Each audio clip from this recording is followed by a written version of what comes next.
시청자 여러분 안녕하십니까? BTV 주간 종합뉴스 시작합니다. 수원시가 최근 지역의 30여 개 재개발 재건축 구역을 후보지로 선정하면서 구도심 재정비에 불이 붙었습니다. 그런데 막상 실행이 될 것으로 보였던 리모델링 사업은 마지막 한 단계를 남기고 아직 답보 상태인 것으로 확인됐습니다. 사업 기간이 길어지면서 사업비가 점점 늘어났기 때문입니다. 백창현 기자가 보도합니다. 리모델링을 추진하고 있는 수원의 A 아파트 단지. 한 무리의 주민들이 아파트 정자에 모였습니다. 리모델링 사업에 반대하는 시위를 벌이기 위해서입니다. 리모델링 결정한대, 결정한대, 결정한대. 이 아파트 단지는 지난해 리모델링 사업 승인을 받고 최종 단계인 분담금 총회를 앞두고 있습니다. 하지만 시공사인 D건설이 분담금 상향을 요구하면서 총회가 다소 늦춰지고 있습니다. 리모델링을 반대하는 주민들은 추가 분담금은 낼 수 없다고 반발하고 있습니다. 사업이 시작되면서 인근의 다른 아파트보다 집값이 더 내려갔다며 수익성이 없다는 겁니다. 하물며 저희 앞 동네는 리모델링을 안 하는데 집값이 상승이 되거든요. 리모델링이 괜찮다 그러면 집값이 올라야 정상인데 집값이 너무 저렴하게 터무니없게 떨어진 거예요. 인근의 리모델링 허가를 받은 B 아파트 단지. 단지 안에 리모델링 반대 현수막이 걸렸습니다. B 단지는 수원시 최초로 리모델링 사업 계획 승인을 받고 2주만을 남겨두고 있지만 아직 분담금 총회를 열지 못하고 있습니다. 시공 예정사인 두 건설사와 시공비 협상이 계속되고 있기 때문입니다. 시공사 측은 공사비와 분양가 등을 협의하고 있다며 최초 사업 계획보다 5년이 지난 상황이라 계획 수정이 필요하다고 설명했습니다. 아파트 조합들은 분담금 총회가 늦춰진 이유는 외부 요인이 크다고 설명했습니다. 건설비 상승과 부동산 대책 등의 상황이 겹쳤을 뿐 사업 추진에는 문제가 없다는 겁니다. 하지만 수원시 최초로 허가된 리모델링 사업이 지연되면서 거주민들의 불안은 계속되고 있습니다. BTV 뉴스 백창현입니다. 수원시가 최근 발표한 주택 재개발 재건축 정비 사업의 주민 설명회를 가졌습니다. 6일 수원특례시는 권선구 기업지원센터 대회의실에서 주민 설명회를 진행했다고 밝혔습니다. 이번 설명회 대상은 수원시가 지난달 발표한 정비사업 후보지 30곳 주민들입니다. 설명회에서는 정비사업의 흐름과 신탁 특례 사업 방식 설명, 주민 질의로 이어졌습니다. 한편 이날 설명회에는 시 예상을 크게 넘어선 250여 명의 주민이 모였습니다. 안양도시공사가 추진하는 공공재개발 사업이 속도를 내고 있습니다. 공모를 통해 선정한 능곡 우성지역과 안양박물관 주변 지역을 다음 달 공공재개발 사업 예정구역으로 지정할 예정인데요. 예정구역으로 지정되면 두 지역 주민들은 도시공사와 함께 재개발 사업을 본격적으로 추진하게 됩니다. 이창호 기자의 보도입니다. 안양도시공사가 추진하는 공공재개발 사업의 첫 사례가 다음 달 지정됩니다. 지난해 공모를 거쳐 대상지로 선정된 안양구동 능곡 우성지역과 석수동 안양박물관 주변 지역 등 두 곳입니다. 두 지역은 모두 주민 동의율이 부족해 한 차례씩 재개발 기회를 놓친 지역입니다. 능곡 우성지역은 지난 2017년, 안양박물관 주변 지역은 지난 2015년에 주택 재개발 정비 사업이 취소됐습니다. 두 지역 주민은 지난해 안양도시공사의 공공재개발 공모에 신청서를 냈고 1년여 동안 공사와 함께 사업 계획을 수립해 왔습니다. 이 과정에서 능곡 우성 지역은 도로 문제가 해소됐고 안양박물관 주변 지역은 문화재 규제가 완화되면서 구체적인 개발 계획도 수립했습니다. 우성 아파트와 주택가를 함께 개발하는 능곡 우성 지역은 전체 면적 4만 6천여 제곱미터를, 주택 밀집 지역인 안양박물관 주변 지역은 3만 5천여 제곱미터가 개발 대상에 포함됐습니다. 안양도시공사는 공공재개발 대상지인 두 곳에 대한 주민 공람을 지난달 마친 상태입니다. 다음 주 중 도시계획위원회 심의를 거쳐 12월 중에 공공재개발 예정구역으로 지정할 방침입니다. 그동안 재개발을 염원해왔던 안양박물관 주변 주민들은 예정구역 지정을 기다리고 있습니다. 많이 고무돼 있고 그리고 정말 이게 마지막 기회다라고 그렇게 생각하고 어쨌든 관심이나 이 의지가 좀 강한 그런 거를 곳곳에서 지금 확인하고 있습니다. 안양도시공사가 주민 공모로 추진하는 두 곳의 공공재개발 사업, 능곡 우성지역과 안양박물관 주변 지역의 재개발에 대한 기대가 높아지고 있습니다. BTV 뉴스 이창호입니다. 용인시가 반도체 단지 조성에 맞춰 도로망 확충에 속도를 내고 있습니다. 남용인 IC는 빠르면 연말에 개통될 예정인데요. 특히 2027년 가동을 목표로 하고 있는 하이닉스 주변 도로는 이미 공사가 한창입니다. 김효순 기자입니다.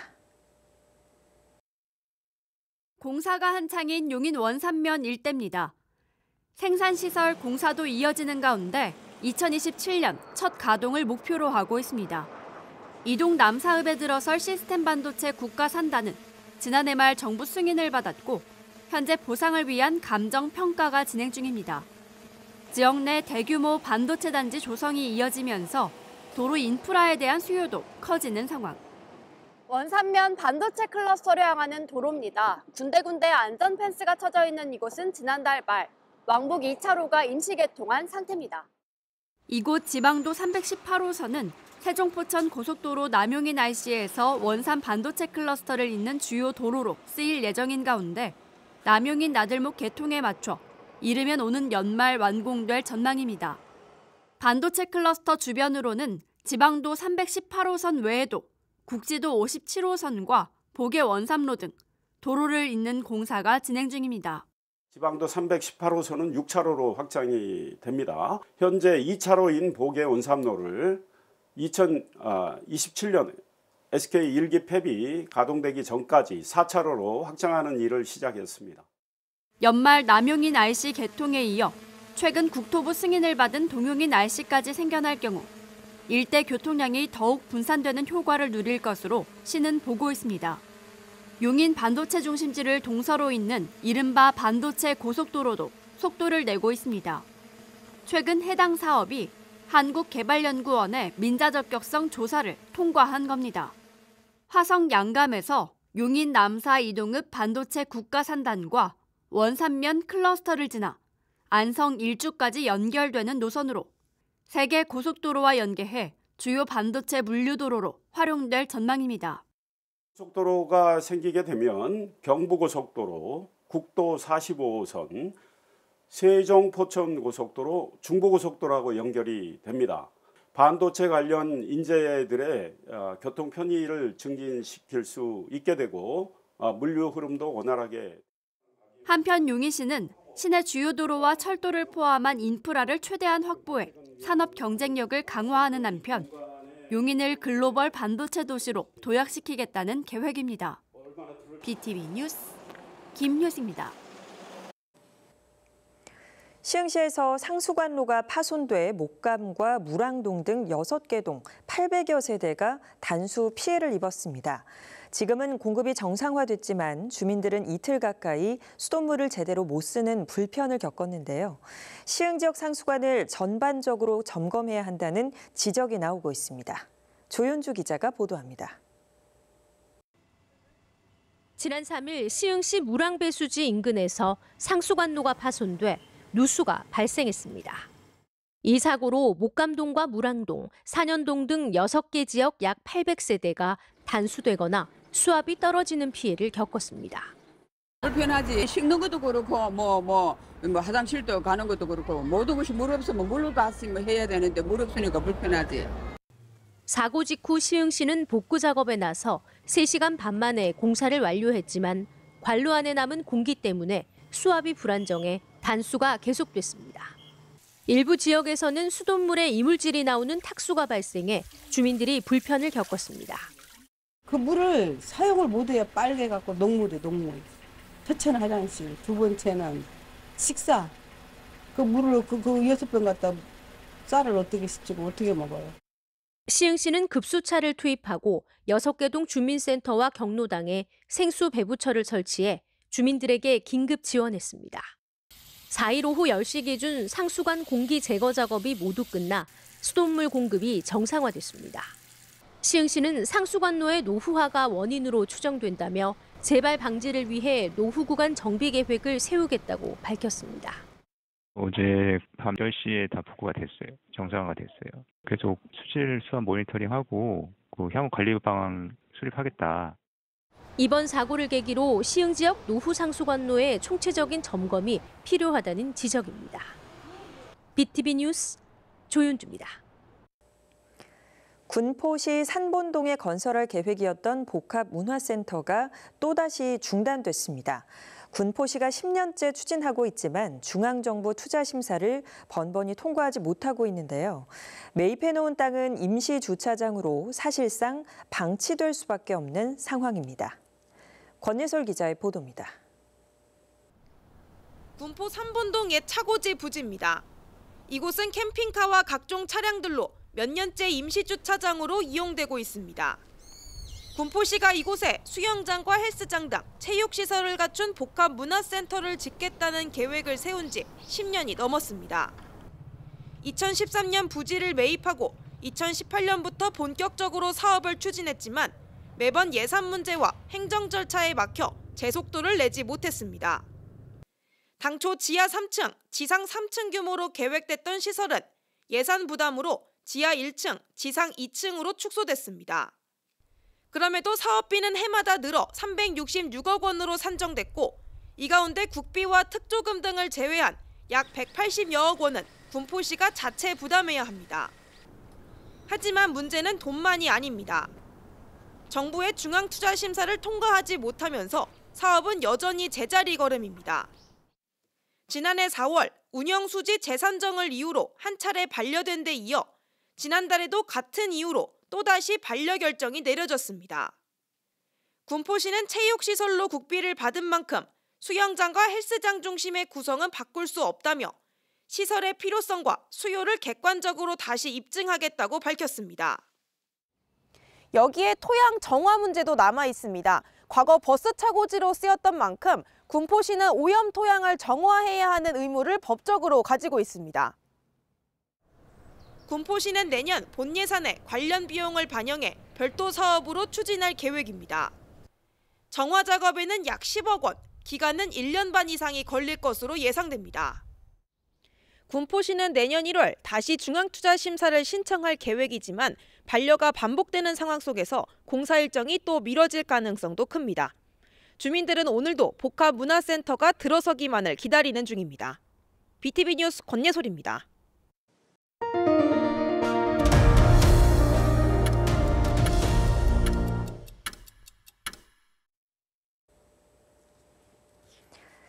쌀 소비가 감소하고 있지만 농협과 농민의 새로운 도전은 멈추지 않고 있습니다. 국내에서 개발한 품종을 바탕으로 가공식품 개발과 미국 수출까지 영역을 넓혀가고 있는 이천쌀의 변화와 도전을 주하영 기자가 취재했습니다. 수북히 쌓인 임금유표 이천쌀. 올해 생산된 국내 품종 알차미가 본격적으로 미국 수출길에 올랐습니다. 임금유표 이천쌀은 올해 미국 아마존에 공식 입점한 데 이어 8톤 규모의 추가 물량이 미국으로 수출되며 해외 시장 공략에 속도를 내고 있습니다. 지역 농협의 새로운 돌파구를 마련한 겁니다. 농업인들께서 임금유표 이천쌀의 성과와 브랜드 관리를 위해서 최선 노력을 다해 주시는 덕분입니다. 앞으로도 우리 임금유표 이천쌀이 세계 최고 쌀, 대한민국의 최고 쌀이 되도록. 경기도의 수출 매칭 지원 사업도 물류비 부담을 덜어내는데 힘을 보탰습니다. 경기도 주식회사는 특히 해외 판로에 지원하는 사업을 역점 사업으로 하고 있습니다. 임금유표 같이 좋은 쌀, 외국인들한테 손을 보이는 게 저희 자랑이라고 생각을 합니다. 이천시는 2022년부터 해외 시장 개척에 꾸준히 나서 현재까지 194.3톤의 쌀을 수출하는 성과를 기록했습니다. 특히 쌀은 글루텐이 없어서 알레르기 등 부작용이 적어 세계 시장에서 주목을 받고 있습니다. 해외 현지 반응이 매우 뜨겁다고 들었습니다. 다양하고 우수한 우리 농산물이 해외 시장에서 인정받을 수 있도록 새로운 판로 개척과 K푸드 확산에 이천시가 이천시는 쌀 수출뿐 아니라 가공식품 분야에서도 활발한 확장을 이어가고 있습니다. 최근 프랜차이즈 카페와 협력해 이천쌀 라떼, 흑임자 폼 라떼, 말차 쉐이크 등 신메뉴를 선보여 큰 관심을 끌었고 전국 매장에서 판매도 진행 중입니다. 쌀 소비 방식의 새로운 변화를 주도하고 있는 이천시. 쌀이 식탁에서 점점 밀려나는 요즘, 이천의 농가들은 전통을 지키면서도 새로운 시장을 개척하기 위한 도전을 멈추지 않고 있습니다. BTV 뉴스 주아영입니다. 요즘 각종 전골 요리에 많이 들어가는 것이 바로 청경채죠. 마라탕이 유행하면서 수요가 더욱 늘었는데요. 국내 청경채의 70%가 용인에서 재배되고 있다는 사실을 아는 분은 많지 않으실 겁니다. 이제는 용인을 대표하는 특산물이 된 청경채. 그 시작에는 한 농업인의 오랜 땀과 도전이 있었습니다. 김효선 기자가 취재했습니다. 비닐하우스 안에 푸릇한 청경채가 가득합니다. 손끝으로 잡초를 하나하나 다듬는 농업인 김경자 씨. 그녀가 처음 청경채를 용인 땅에 심은 건 30여 년 전입니다. 보고 와서 여기 동네 씨앗 가게에 중국 배추 같은 거 있던데 그거 씨앗 좀 구해달라고 그렇게 얘기해서 그 씨앗 가게에서 이걸 구해주셔갖고서 저희도 처음에 심게 됐어요. 김경자 씨는 청경채 재배는 물론 포장 설비까지 갖추며 전국 대형마트에 청경채를 납품하는 어엿한 농업 사업가로 성장했습니다. 김 씨의 성공 사례를 바탕으로 용인 모연읍과 포고급, 원산면 등지에선 현재 80여 개 농가가 한 해 13,000톤의 청경채를 재배하고 있습니다. 알배기 배추를 전문적으로 많이 했어요. 근데 그 알배기 키우기 굉장히 힘들거든요. 이제 기후가 바뀌면서 걔도 점점 더 힘들고 청경채를 이렇게 들여주셔갖고 저희 많이 도움이 돼서 감사하고 생각하고 있습니다. 전국 생산량의 70% 이상을 차지하는 용인 청경채. 식문화가 변화하면서 청경채에 대한 관심도 더 늘고 있습니다. 요즘에는 몸에 좋은 거 소비자들이 많이 찾고 있는데 청경채도 그중에 한 몫을 한다고 생각하니까 굉장히 뿌듯하죠. 저희는 농사만 지었지 이렇게 특산품까지 될 거라고는 생각도 못했고. 김경자 씨는 이런 공로로 최근 경기도 농업인상을 받았습니다. 지자체는 그녀와 같은 선도 농업인을 지역의 핵심 자원으로 보고 지원을 확대하고 있습니다. 청경채 재배 농가가 늘어서 농가 소득에 크게 기여를 하였습니다. 도농복합 도시인 만큼 농업인들에게 교육이라든지 그리고 스마트 농업 이런 것들을 철저하게 시켜서 앞으로 농가 소득 향상에 도움이 되도록 지도하겠습니다. 용인의 대표 특산물로 자리매김한 농산물 청경채. 한 농업인의 관심과 도전이 지역 농업의 미래를 바꾸고 있습니다.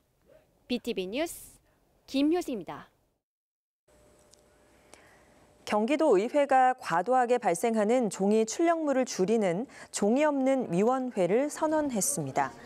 6일 경기도의회 기획재정위원회는 행정사무감사를 앞두고 종이에서 디지털로 전환식을 개최했습니다. 또 기재위는 의원들의 태블릿 등 전자기기를 활용해 행정사무감사에 임할 것을 약속했습니다. 특히 이번 감사에서는 50여 권 수준의 자료를 6건으로 줄이고 종이 서류와 책자를 대폭 줄이겠다고 밝혔습니다. 기재위는 이번 선언이 단순한 형식의 변화가 아닌 의정의 새로운 기준을 세우는 전환점이 되길 바란다고 전했습니다. 의왕시가 수도권에서 유일한 분산 에너지 특화 지역으로 지정됐습니다. 무민공원의 태양광 발전 시설과 전기차 충전기 등을 설치한 사례가 도시형 분산 전원 실증 사업의 대표 모델로 평가받았습니다.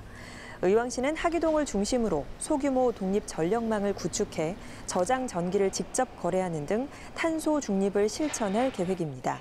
시는 이번 지정으로 지역 내 전력 거래가 가능해져 전기요금 절감 효과를 기대하고 있습니다.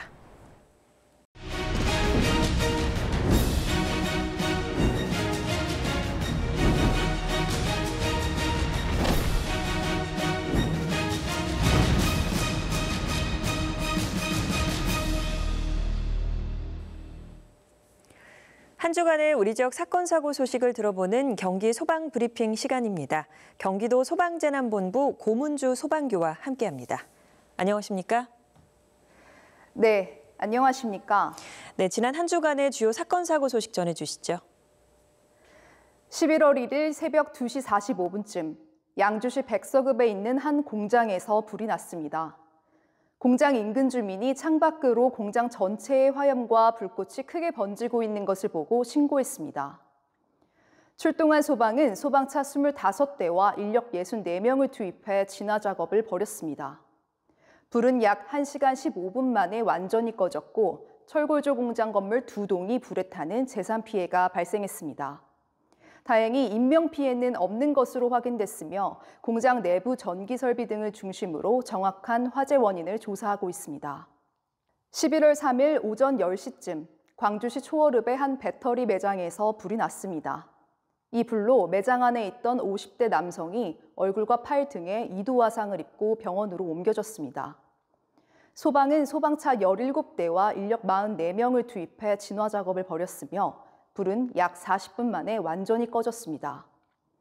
이 화재로 매장 1층 일부와 배터리, 공구류 등이 불에 타는 재산 피해가 발생했습니다. 충전 중이던 배터리에서 일어난 열폭주가 화재 원인일 가능성이 큰 것으로 보고 정확한 경위를 조사 중입니다. 11월 4일 새벽 3시쯤 수원시 장안구의 한 주택가 인근 오토바이에서 불이 났습니다.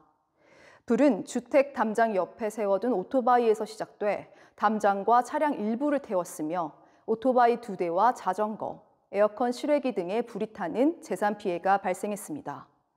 불은 약 25분 만에 완전히 꺼졌고 다행히 인명 피해는 없었습니다. 소방은 오토바이에서 불이 난 정확한 원인을 조사하고 있습니다. 11월 1일 오후 3시 15분쯤 광명시 소화동의 한 빌라에서 불이 났습니다. 주민이 창문에서 연기가 나는 것을 보고 신고했으며 출동한 소방대가 현관문을 강제로 열고 진입해 내부 인명 검색과 진화 작업을 벌였습니다. 이 불로 집안에서 한 명이 구조돼 병원으로 옮겨졌지만 끝내 숨졌습니다. 불은 약 20분 만에 꺼졌으며 정기적 요인 등 다양한 가능성을 두고 정확한 화재 원인을 조사하고 있습니다. 최근 들어 주택과 공장 등에서 크고 작은 화재가 잇따르고 있습니다. 특히 날씨가 추워지면서 전기장판과 열풍기 같은 전열기기 사용이 늘어나고 있는데요. 겨울철 화재의 주요 원인 중 하나가 바로 이 전열기기 과열과 과부하입니다. 전기장판은 오랫동안 접거나 구겨진 채 사용하지 말고 멀티탭과 콘센트에는 여러 기기를 동시에 꽂지 않도록 주의해야 합니다. 또 사용하지 않을 때는 반드시 플러그를 뽑아두는 것이 안전합니다. 따뜻함을 위한 작은 습관이 큰 화재를 막습니다. 겨울철, 난방보다 더 중요한 건 안전점검입니다. 고맙습니다. 이상으로 BTV 주간 종합뉴스를 마칩니다. BTV 주간 종합뉴스는 홈페이지를 통해 다시 보실 수 있습니다. 시청해주신 여러분 고맙습니다.